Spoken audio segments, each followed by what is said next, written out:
the Ezekiel Elliott contract negotiation. Back in February, Stephen Jones said that the starting point for negotiations would probably be the Todd Gurley deal with an average of $14.4 million a year. But it sounds like that has changed.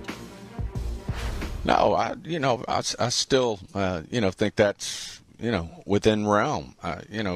At the same time, I think the market reset with Le'Veon. I think you see what happens with Gurley, how tenuous it is. And then you get a great player like Le'Veon, who's every bit as well thought of as Gurley, and he had unfettered free agency. He had 32 teams with no draft picks attached, and the market was 13.5, and less than Gurley. So, at the end of the day, business changes, and we certainly pay attention to that as well. That was earlier today on Dallas Radio. For the latest on this story, let's bring in Jane Slater, who is with the team in Oxnard, California, and has learned a few things about where things stand. And not just with Zeke, Jane, they're also negotiating, of course, with Dak Prescott and Amari Cooper. Well, Stephen Jones really helped coloring inside the lines there, giving you an idea of, look, this Todd Gurley contract, in their opinion, is a bad deal. That's why they're not using that as a starting point. That is what Zeke's camp is doing, using the Gurley numbers as a jump point. They're saying, look, we can be within the realm of that, but we're talking more Le'Veon Bell numbers. Le'Veon Bell is what they believe reset the market for running backs. Now, with that being said, talking to my source inside the building, they have got offers on the table for all three, both their quarterback, running back, and wide receiver, and they are characterizing them as generous. In fact, they say that would put them in the top 5 in terms of highest paid at their positions. So look, they're ready to get a deal done, but they say they have to have a dance partner in order to get that done. And at this point, the players and their agents have not come to the table with a deal that makes sense, that finds them somewhere in the middle. So until that happens, Stephen Jones addressing it today. My source inside the building echoing that as well, guys. They are comfortable with letting this play out if this means that this turns into a prove-it deal heading into next year. Okay, good stuff, Jane Slater. We're going to stay out there in Oxnard for a little while for now because they are live on the field behind you. And Brian Baldinger is also on the mic with us there telling us what he sees. Brian, this is your second day out at practice in the last 3 days, right? You were out there on Sunday as well. I'm curious to know what stood out to you based on the things that you've seen. Yeah, I was out here Sunday for the blue and white scrimmage. It was a great crowd. It was really a lot of good work. And we're just watching a basic individual drill here right now, Lindsay, where it's just ball handling. Dak right now, just taking the ball from underneath the center right here, working on some draw fakes. I think one of the underestimated parts of Dak Prescott's game since he became the starter 3 years ago is his ball handling. I think it's excellent, whether it's play action, hiding the ball.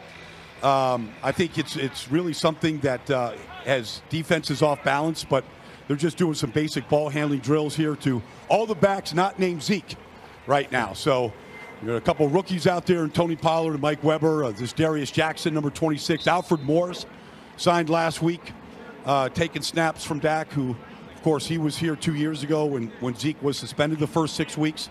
So that's basically what they're looking at. Shotgun snaps right here, a little read option. Ooh, a little pitch option right there where it's basically ride, glide, and make Dak decide what to do with the ball. And just option football, something that he was very comfortable with doing at Mississippi State, and I think will be a component right here to Kellen Moore's offense this year. And Baldy, what they really love about Tony Pollard, too, real quick, is just his catching ability. You saw that right there. That's where you're getting those comparisons to Alvin Kamara in New Orleans. 23, Alfred Morris is the guy that they brought in because of the Zeke situation. As long as Zeke stays out, I'm curious to know what you think that means for Alfred Morris in the preseason. Terrell Davis, how much do you use him, and how does the way he looks in the game potentially impact negotiations? Wow, I mean, this seemed like we're going back in time to when Alfred was there a few years ago, but. Listen, I think people have to realize that Zeke is a different running back. He is a difference maker. And, of course, Alfred Morris, over his career, he started off really well in Washington, had 3 really good years, and kind of mimicked the start to Zeke's career. I mean, it's really good first 3 years. And, unfortunately for him, he never saw that big payday. But I'm looking at all those guys they have on the team, Tony Pollard, Mike Weber, you're talking about Darius Jackson, all those guys behind Zeke. you're trying to just find how can all of those guys do what one person can do. And I've always said that Zeke just brings a different mentality to a team. When you line up against him as a coordinator, you have to know where he is at all times. Now, can those guys from a production standpoint fill in to kind of contribute to that? Well, we saw what happened a few years ago when he missed the first 6 games. I think the results were kind of mixed there, but they missed Zeke.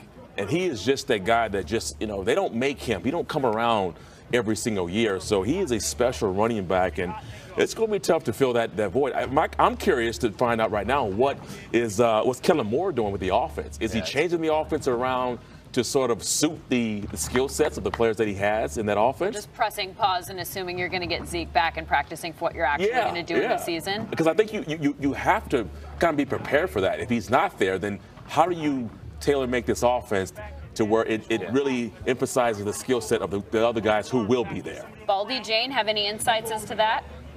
Yeah, TD. And Lindsay, I have talked to John Kitna. I've talked to Dak. I think you're going to see a lot more of what we've seen in Kansas City and with the Rams. I think the biggest thing will be pre-snap motion. I think that's all up. I think bunch formations where if a defense breaks down in the banjo coverage and there's a quick open receiver, Dak gets the ball out of his hands, gets an easy completion. I think you're going to see a lot more of that. Man coverage, man beaters, rather than players and receivers just trying to win one-on-ones. I think you're going to get some help with some of those type of formations. We have seen that out here right now. I don't know how much we're going to see in San Francisco this week, when they open up the preseason. I would imagine you're going to see a lot of it. But I do think that you're going to see a lot more pre-snap movement from this offense where you're just changing the strength, you're shifting, you're motioning, and even double shifts in motion. So I think you're going to get a lot more of that. And I think Dak's really comfortable if that's the case. And Lindsay, what I've been told is, a lot of this stems, the catalyst for some of these changes was that Rams game. It absolutely sickened Jerry Jones, the fact that this team got eliminated in LA and that playoff game. And their frustration was it started with Des Bryant 2 seasons ago. They didn't feel like this offense was creative enough. They didn't feel that it utilized the passing game enough. I'm told that Kellen Moore, John Kitna, this staff as a whole, it feels more inclusive. It feels more creative. It feels fresher. It feels like everybody's on the same page. And so that's where we've been talking so much about this offense and the excitement around it, is because you can feel that the players are excited about some of the dynamics. And you and I watched this today, Baldy, just the way that Kellen coaches up these guys. That's like the biggest thing that Jason Garrett has sort of talked about is he's been more involved in this offense.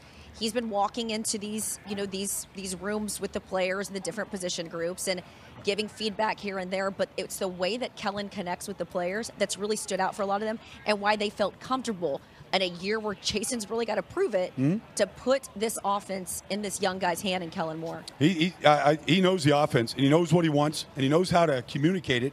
And if you're out here to walk through and you're just listening to him, talk to Dak and talk to Cooper and the quarterbacks in the group, and to all the positions, to do it again, to repeat a play. He's very, very specific about what he wants and how it's supposed to look.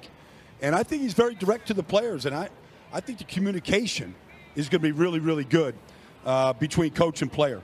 And speaking of barking, look at Jason Garrett, more involved in this offense than we've seen him in years past. And wouldn't you be if this was a show me year, Baldy? Yeah, but I think, once they get the running back situation straightened out, I think they have everything in place here to go try and defend their NFC East crown. And if you get to the postseason, anything can happen. We've got a quarterback sitting here in studio, and David Carr, I'm interested to get your perspective on all of this and what you think this offseason and training camp has been like for Dak Prescott with these offensive changes and with no Ezekiel Elliott. Honestly, just watching the first couple minutes of this practice and hearing those comments from Baldy and Jane, I think that you have to be excited if you're Dak, because you have a chance. Too many times when I watched the Cowboys over the last couple of years, it was so vanilla. It was just easy to line up and defend them. Now they had Zeke, they had a strong running game, so that was difficult to face. But outside of that, there was never really anything from an offensive scheme standpoint that put pressure on defenses. And if they can implement that, look around the league. You look at Matt Nagy with Mitch Trubisky. That puts pressure on a defense. They're on their heels. Pat Mahomes and Andy Reid in Kansas City, pressure on the defense just to line up and play against these guys. so much of your offense has been created for you. So you have 25, 30% of your offense that's just guaranteed completions, guaranteed yardage. That's a starting point, and that gives me hope. As you know, if I was a Cowboy fan, I'd be excited about that, because Dak, we talk about the run game, Dak is a huge part of the run game, and you saw him doing some zone read stuff and some option stuff. That has to be a part of your offense, because that puts so much pressure. It equals the playing field. So many times you sit in quarterback rooms and you try and how do we get rid of that safety coming down in the box? It's no longer a fair fight, because they come down in the box, we hand the ball off, we're out of the play. But if you can put Dak in as a threat to run the football, now it's a fair fight. Now it's an even playing field. It's 11 on 11. So Kellen Moore, hopefully he can draw on some of his experience and time in college, Boise State, tap into some of that stuff. Sure, there'll still be some stuff that he had when he was with Scott and Jason. They'll have their input. And John Kitna, he's from a prototypical drop-back passing game offense. But there has to be an element of just putting some pressure on the defense from a schematic standpoint. And it's good to see that they've started doing that.